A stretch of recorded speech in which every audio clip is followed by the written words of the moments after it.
Okay, so ito yung ating kahoy na gagamitin. Ang size ng ating kahoy na marine is half. Okay? Hindi siya 3/4 kundi half. Kung gagamit kayo ng 3/4, hindi kakasya yung TNG nyo. At the same time, napakabigat niya. Okay? Kaya medyo lang yung ginagamit natin dito. So, nakatabas na tayo.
So yan mga kabidyo, okay, meron na tayong mukhang ataul.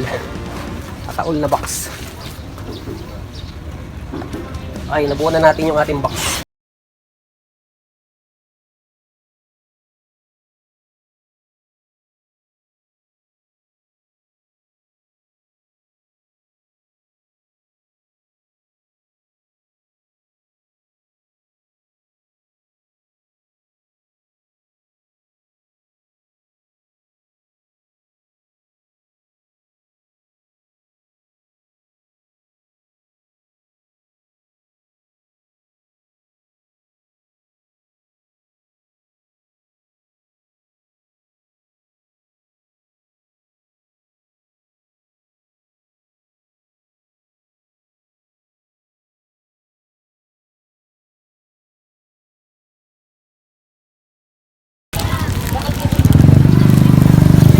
Sa mga magtatanong kung kagano kahaba to, ang haba po nito is 10 feet. Okay? So dito sa box na ginagawa natin is estimate kung makakagamit tayo ng dalawang TNG at dalawang angular. Okay? Estimate ko lang yan mga kabito. Okay. So ito na nga yung iba nating TNG. Ayan, medyo matrabaho sa parte rito. Ayan. So pinoforma pa natin, inuulma pa natin bago natin i-fix. Okay? So ito yung ating TNG and then yung ating angular.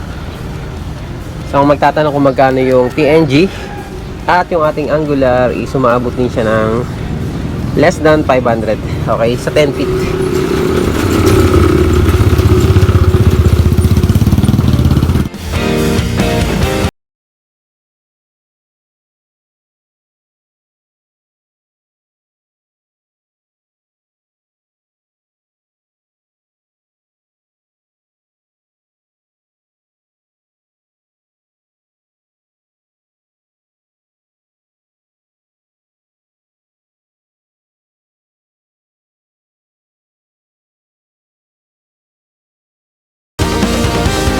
Okay, ito yung ating formica.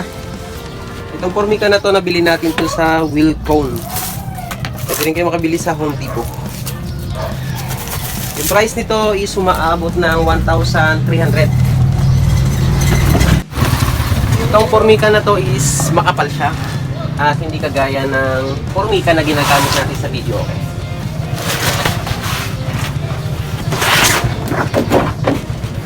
Ang brand niya, Unica.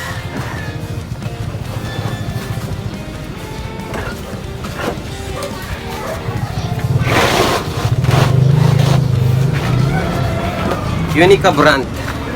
Yan yung kanyang brand name, Unica. Okay, cut na natin.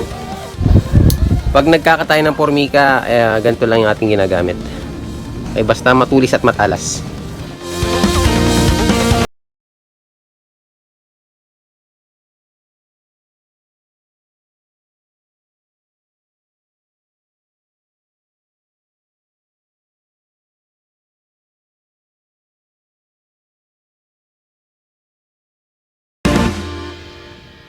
So ito na mga kabidyo, okay, at nakat na natin yung ating formika. So ngayon is mag-apply na tayo ng rugby. Ito yung ating rugby. Boss stick. Okay? Tama-tama, maganda yung panahon, medyo mainit para maibilad na natin ng maayos. At para mas maganda na rin yung kapit ng ating formika sa ating box. Okay, apply na natin ang rugby.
twister lock.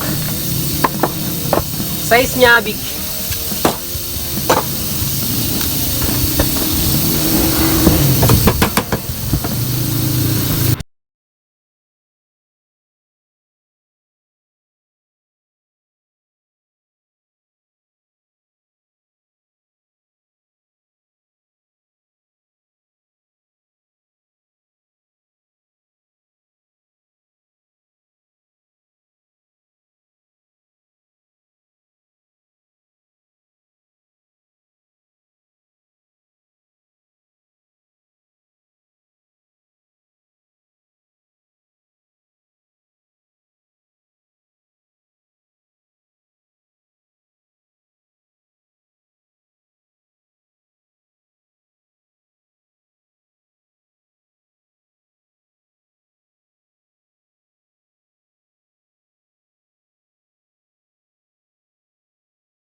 Then ito yung ating box.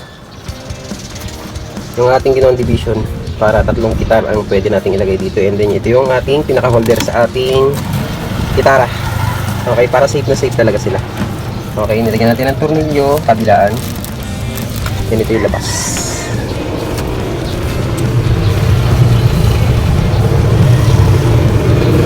Brace! Ayan, nakatornilyo rin siya. So, rampihan na natin mga kabidyo, okay?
Ito yung case box para sa guitar.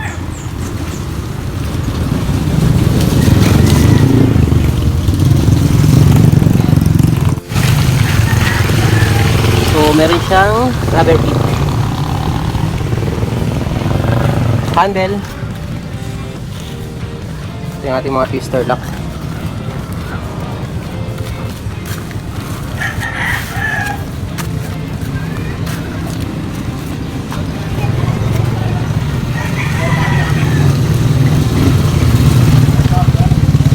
So, meron pa yung gulong. Okay, try natin hilahin mga kabidyo. Okay.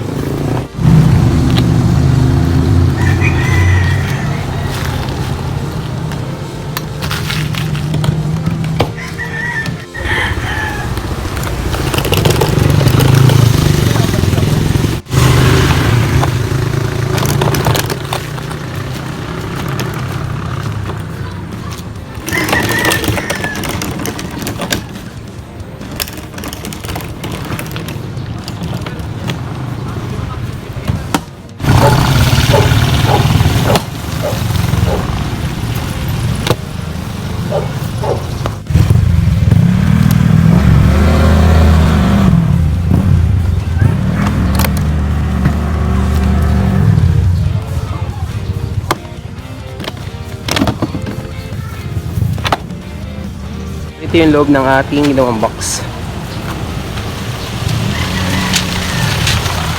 And then, meron siyang magic tape. Ito ay makapal siya mga kabidyo, okay, para hindi magasgasan yung ating ilalagay dito ng mga gitara. Okay.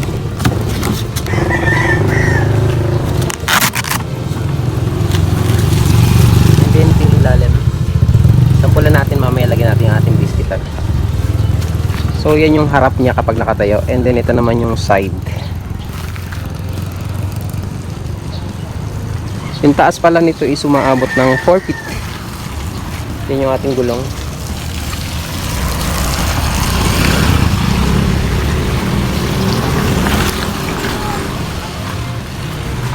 And then ito naman yung ating takip. So dito sa takip, yan, dito pwede nating ilagay yung ating G-Tank gadget. Ayan, meron siya pinaka holder na magic tape.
So yan yung ating 30s box para sa ating gitara.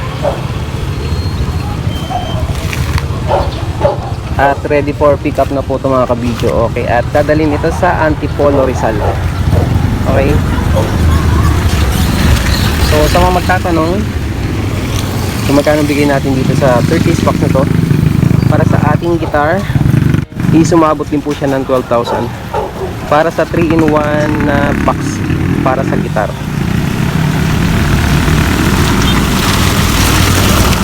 Medyo mataas siya kasi medyo mahal din ang ating mga materialis na ginagamit sa paggawa ng ating mga 30s box. At hanggang dito lang mga kabidyo, sana nakatulong ang video natin ngayong araw na to sa ating mga kabidyo natin dyan na gustong gumawa ng 30s box na kagaya ng ginawa natin ngayong araw na to. At sa mga hindi pa po nagpapala or subscribe sa ating YouTube channel, ganyan sa ating Facebook page, subscribe na po kayo. And notification bell mga kabidyo, okay, idami nyo na para lagi po kayong updated sa ating mga ginagawa mga video. And paki-like and share nyo na rin po kung nagustuhan nyo. Kaya hanggang dito lang at maraming salamat at hanggang sa muli. God.